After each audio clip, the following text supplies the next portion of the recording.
वस्त मार्च में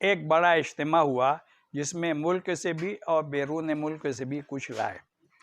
24 मार्च को भारत के प्रधानमंत्री ने रात में 8 बजे 12 बजे रात से भारत लॉकडाउन का ऐलान कर दिया। प्रधानमंत्री का ये ऐलान आजिलाना था और बगैर किसी पेशगी तैयारी के था। इस ऐलान की वजह से पूरे भारत में भगदड़ मच गई। लाखों लोग मजदूर सड़कों पर निकल आए और अपनी अपनी बस्तियों में अपने अपने गांव में जाने के लिए पैदल निकल पड़े। दूध पीते बच्चों को माएँ गोद में लेकर धूप में चल पड़ी। भूख और प्यास में वो चलते रहे। जिस तरीके से ये लाखों लोग सड़कों पर निकल आए और परेशान हो गए,